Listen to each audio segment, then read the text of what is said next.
Hi there, and welcome to the Skylight Books Author Reading Series. If you'd like to learn more about us and our many upcoming author events, please visit skylightbooks.com, where you can browse our inventory, buy books, and join our Friends with Benefits Club. You can also follow us on Twitter, Tumblr, and Facebook. To speak to a real live bookseller, please call 323-660-1175. Thanks for your support, and enjoy.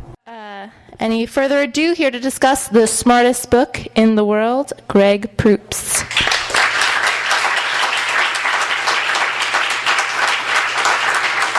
Hello, everybody.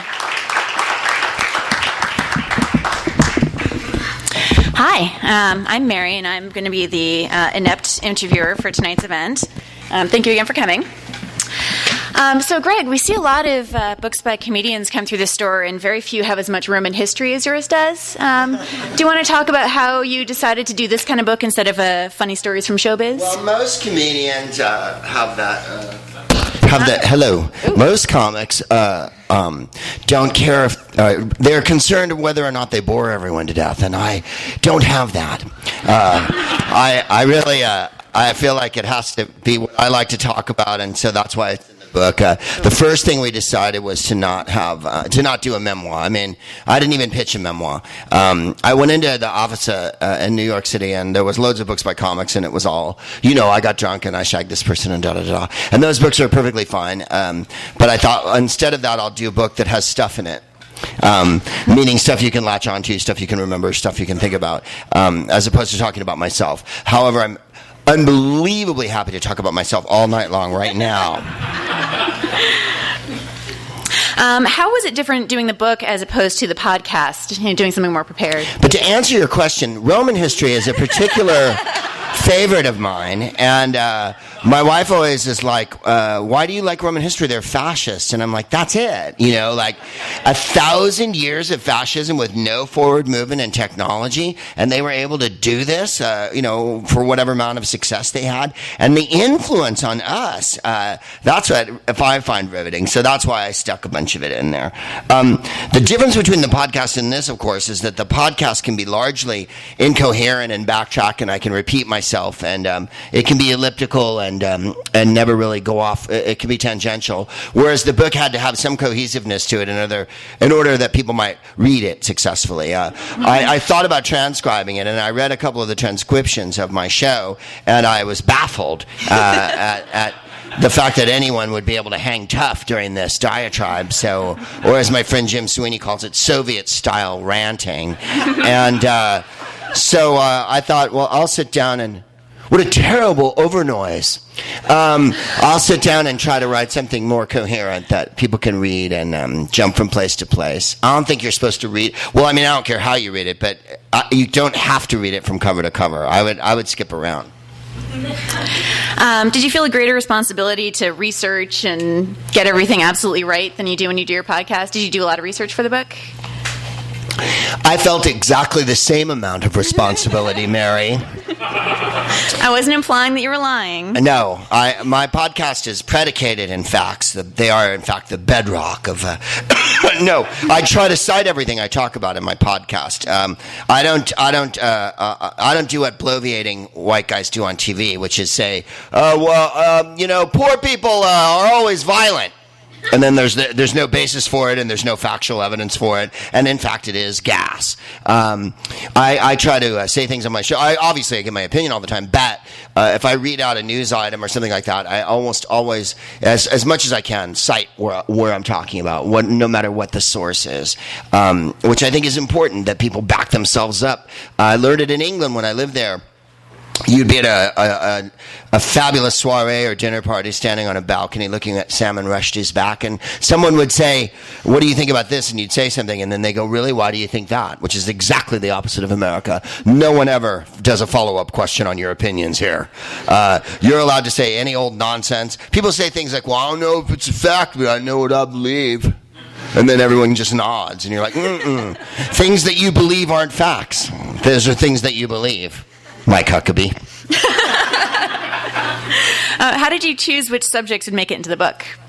Well, it's everything we talk about on the show, feminism and baseball and art and movies and records I like and books I like and poems and jazz like that. The poems were slightly restricted because we weren't able to spend money on current poems, so we had to pick poems that were in public domain, which only left me Shakespeare and Ovid. No, but I wanted to put Lorca in the book, and there was an issue with that, so Lorca didn't get in the book. But next book, it'll be Lorca and Orca, if I have my way. There'll be a chapter on the movie Orca and a chapter on the poet Lorca, where a cetacean meets a Spanish gay poet who was shot by fascists, and it'll be a meeting of Orca and Lorca. I'm hoping to sell it to Showtime. He's a seagoing mammal. He's a dead Spanish poet. Together, they seek adventure in Cincinnati. Will Ohio ever be the same? Orca and Lorca Tuesdays. After Californication reruns. Go on, Mary. You're doing fine. No, sorry. So were you always the guy who knew something about everything? Were you that kid who... Why? What have you heard? Or did this something came to you later? Of course I was. I got the anti-intellectual drift pretty early in grade school because I knew all the answers to everything, and it didn't make you popular. I got that pretty quick. Also, I was very dinky with glasses, and I spoke the same way. And yeah. It wasn't until high school that I grew at all and had any height. But in any case, yeah, I always did know. I wasn't the smartest kid in my class. There was always a couple kids smarter than me, and I remember Ken Piscini in 7th and 8th grade. But I had a really cool history teacher in 7th and 8th grade, Bart Kevaney. And he taught us all about Greek and Roman history. And I was one of 2 children that found it interesting. Everyone else could care less. Evidently, it was in those days, it was like, what, Three Dog Night and, I just made it sound like we were driving around in Model A's or whatever, wearing fur coats. I was, yeah, kind of that. And I also was this, I would imitate the teacher behind his back, and then I'd get thrown out, and then I would enjoy school. As soon as you weren't in the classroom, I was like, this is all right. It was the sitting in the class that hashed my giblets. Can you tell us a little bit about how you got started with your podcast?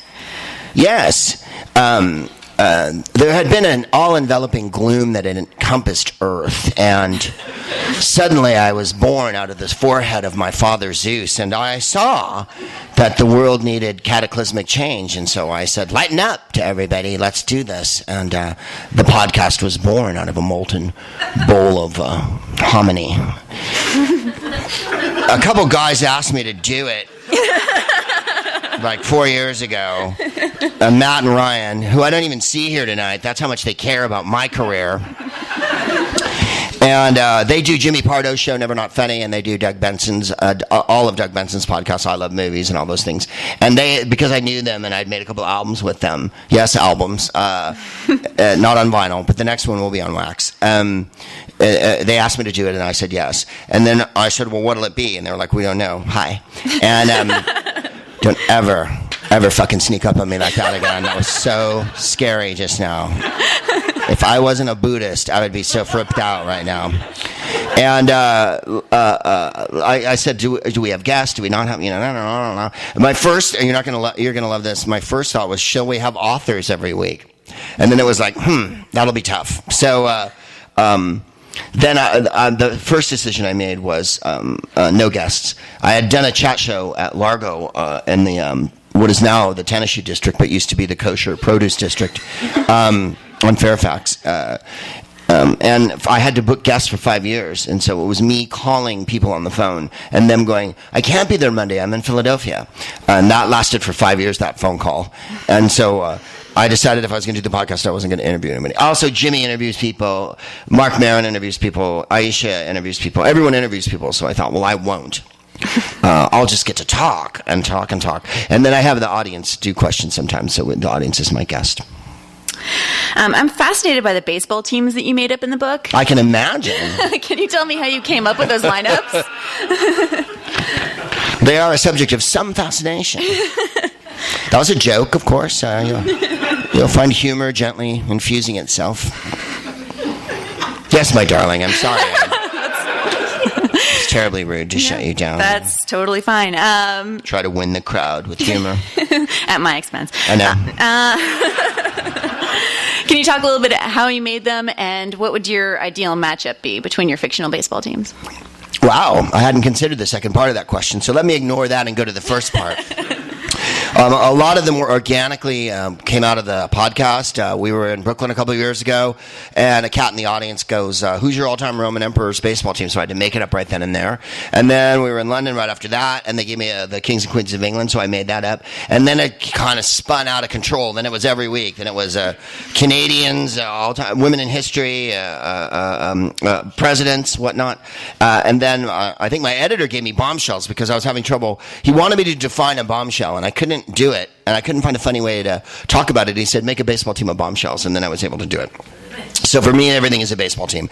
My ultimate matchup, I don't know. I think I like the dictators team because I think making tyrannical, genocidal despots into something funny was an undertaking that I don't know if I was wholly successful at, but it was hilarious to do, I thought. Just imagining Hitler and Napoleon on the same team playing Pepper was what I like to think of. Does Napoleon wear his hat flat, gangster style, like they do now, or does he curve the bill? You know what I mean? And what I think I said in the book, Hitler gets angry and knocks over the vegetarian buffet after the game. No one's allowed to smoke when Hitler's the manager. Going back to the Roman Emperor baseball team. Hooray! Who is your favorite Roman Emperor and why?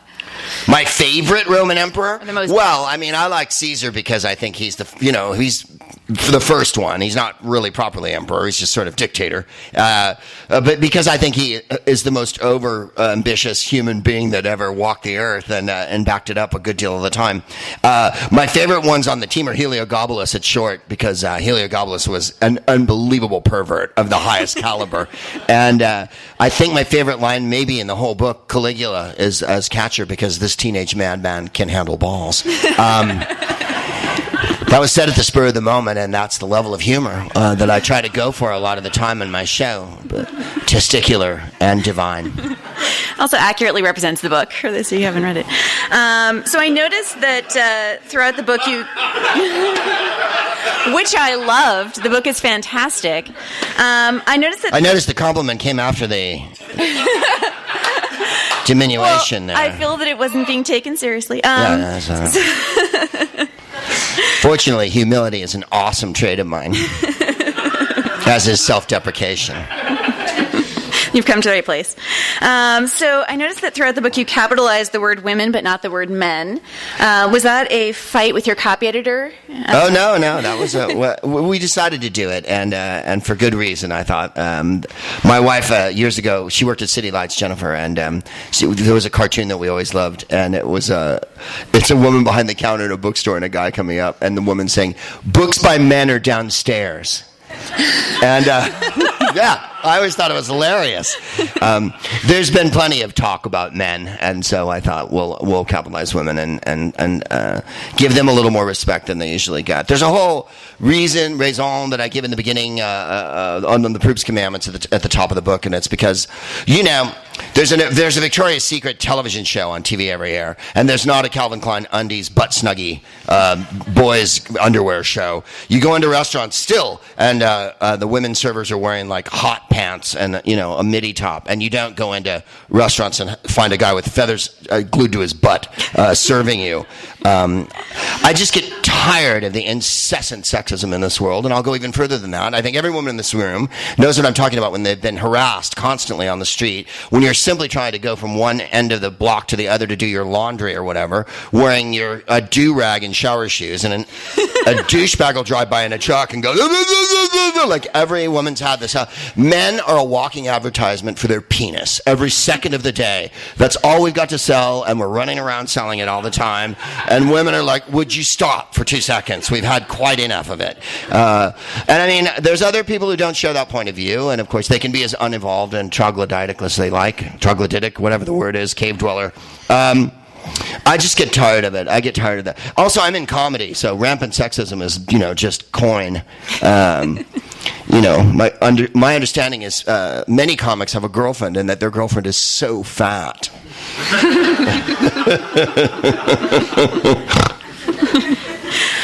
What book would you recommend to people who enjoyed your book? Oh, well, I'm working on another one.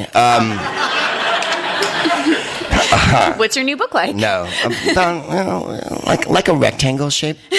I would recommend lots of books. I recommend a bunch in the book, but I think if you want to catch up on things, it's not too late to read some of the ones you missed. I've been in the last few years.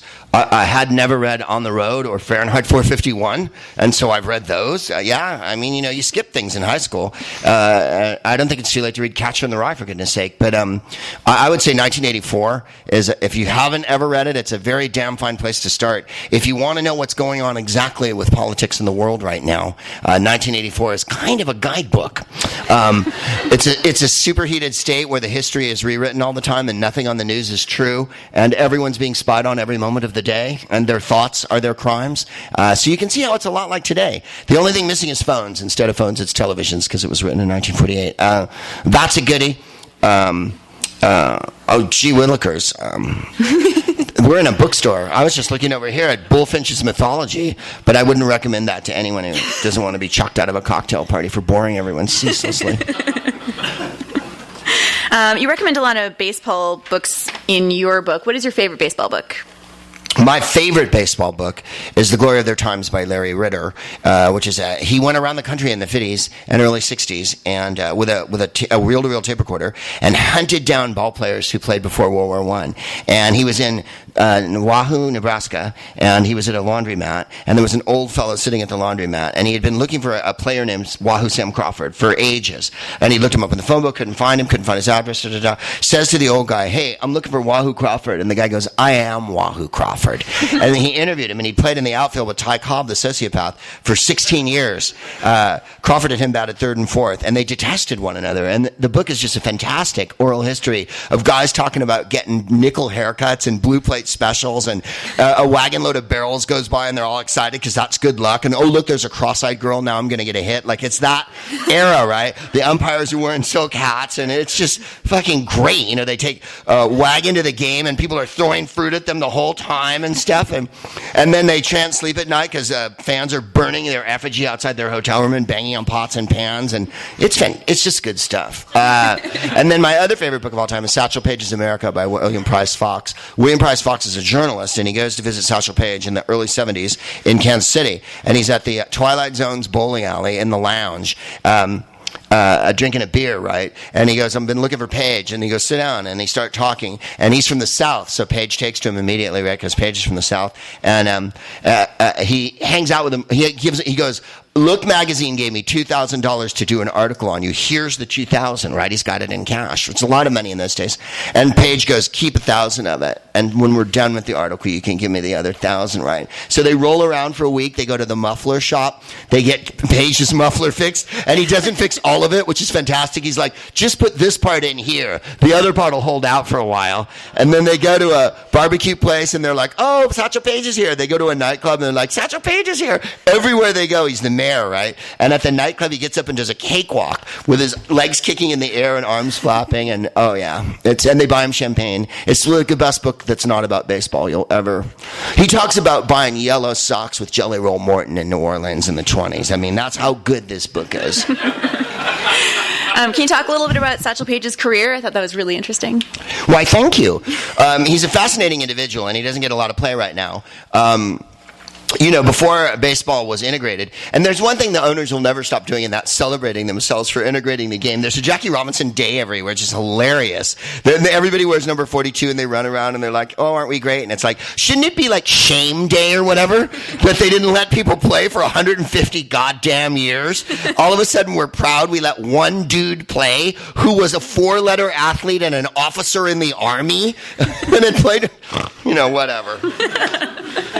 Anyways, Page was famous before that, and he finally got to play in the big leagues, and he did play for several years in the big leagues. He was actually voted on for Rookie of the Year his first season. His first black player to play in the pitcher in the American League, first black pitcher in the World Series, and then they voted for Rookie of the Year. He was somewhere in the neighborhood of 42, 43 when he was rookie, and Page's quote was, "I'm not sure what year the gentleman had in mind," which I thought was hilarious.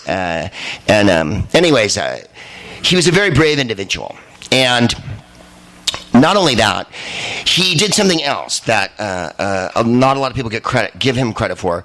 He was enough of an entrepreneur to know his own worth as an entertainer and an athlete. So he put a price on himself, and he went around and formed his own team, and he had his own plane, and they flew from town to town, and he worked with other athletes, and they barnstormed. And so, in other words, no white eminence told him, you must earn this much money. He simply thought it up and did it in the grand tradition of people that had been barnstorming before that, and was so successful at it that part of the reason he wasn't the first black player in the big leagues was he was making too much money on his own, and secondly, the white owners didn't want to give up the rent they were making from the black teams.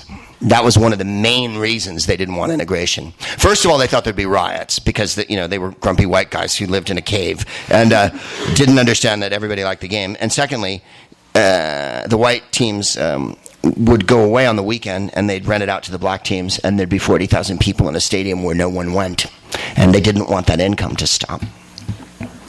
He's also a bit of a showman. And in the book, you talk about when he's pitching, having the outfielders sit down, or do you want to talk about some of that? Sure. He would come onto the game. When he would go to see Satchel Paige, there was a big sign that said, guaranteed to strike out the side of your money back, right? So he'd have to strike 3 guys out in a row. And then if he was getting really wild, he'd have the outfielders sit down or even come off the field, and then have the infielders sit down. Sometimes they'd play cards at second while he pitched. He also had the word fastball written on the bottom of his shoe so that they knew what was coming, right? Like, he was a big-time showboater, and he never ran anywhere. He walked, right? And he did all kinds of things. They'd have a hole in the fence, and he'd bet guys he couldn't throw the ball through the hole in the fence, and of course he could because he was deadly accurate. And when he first came up to the bigs, he said put a gum wrapper on the plate, and he threw the ball over the gum wrapper like 9 out of 10 times, and they were losing their minds, right? Like, he really was that guy. They flew around in a plane that said Satchel Paige's All-Stars. You'll see sometimes him in a jersey that says Paige's All-Stars, and claims to have beaten a snake to death with a bat once during a game. The best part of writing it was, there's no less reliable source about Satchel Paige's life than Satchel Paige, because he absolutely made stuff up all the time. He willfully misremembered. Bob Feller is a famous pitcher who he played with for years barnstorming and then in the big leagues. And his nickname was Rapid Robert. Satchel Paige, in all the literature I've ever read, never once refers to him as Bob Feller. It's always Bob Rapid. You know that Bob Rapid was quite a good pitcher. And then I had a fact checker fact-check the book very expensively. And she said, I'm not sure that Satchel Paige met his wife at the Crawford Grill as you described. And I'm like, I'm not sure anything that Satchel Paige described. She also said, Satchel Paige pitched longer than Nolan Ryan, and Nolan Ryan pitched for 100 years. And the fact checker wrote me an email, I swear to God, Nolan Ryan did not pitch for 100 years. And I was like...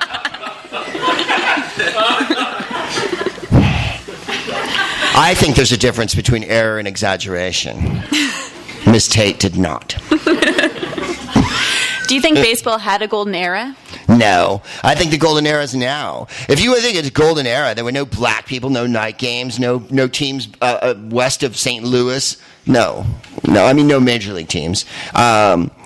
I mean, I'm a big fan of dead ball, and I'm a big fan of the Negro Leagues, and I like to romanticize them. But no, a segregated, hideous, racially divided, inequitable America is awful. Unfortunately, now we live in the corporate revenue fluid dome era of baseball, where baseball games are like NASCAR matches, and there's loud pounding music every 2 seconds, and jet flyovers, and fake patriotism, and 2 fucking patriotic songs during a baseball game.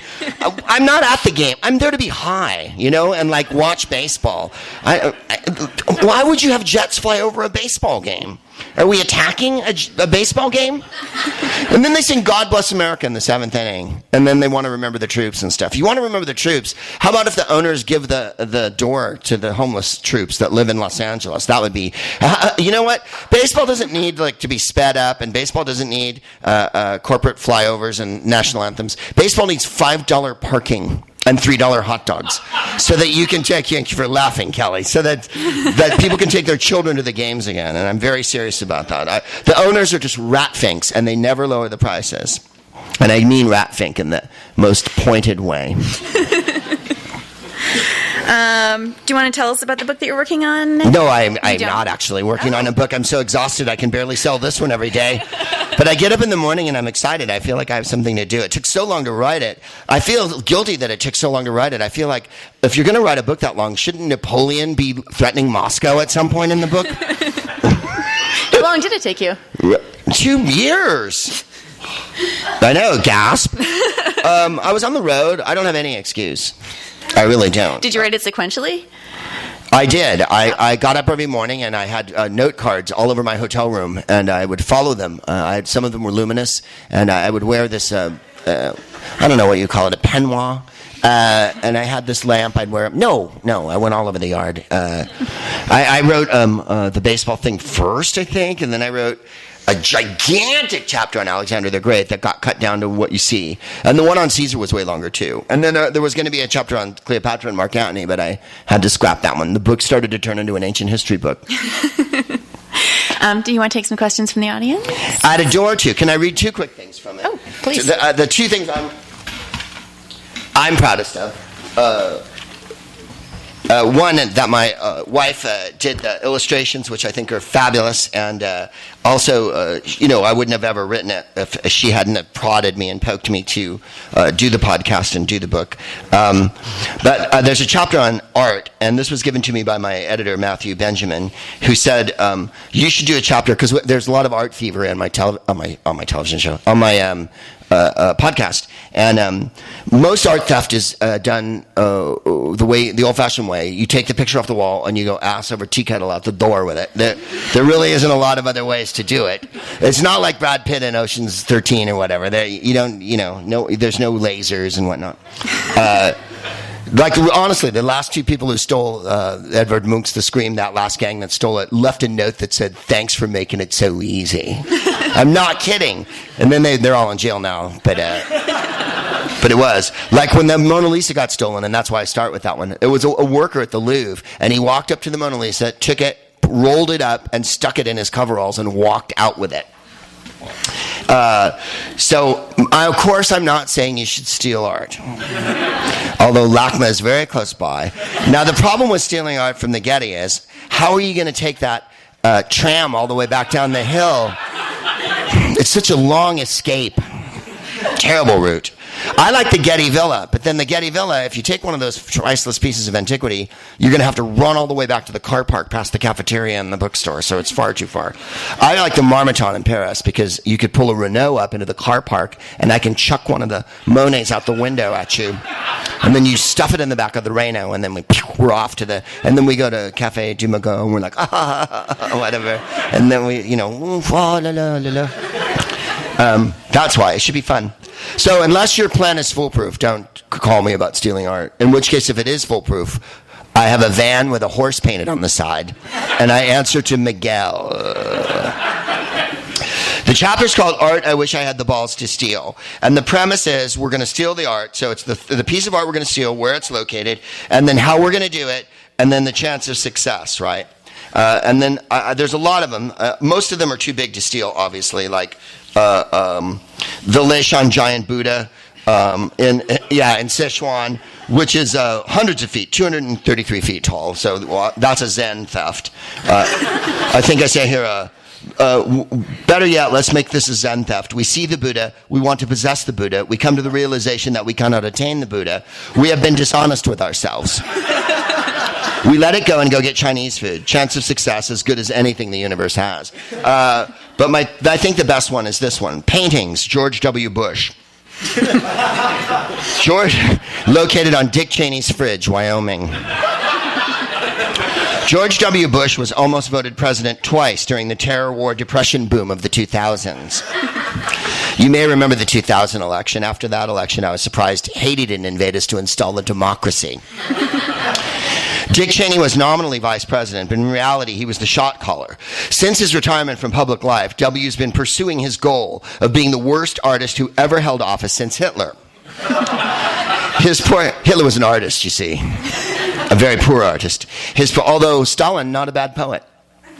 That's little consolation to the people that died in the pogroms.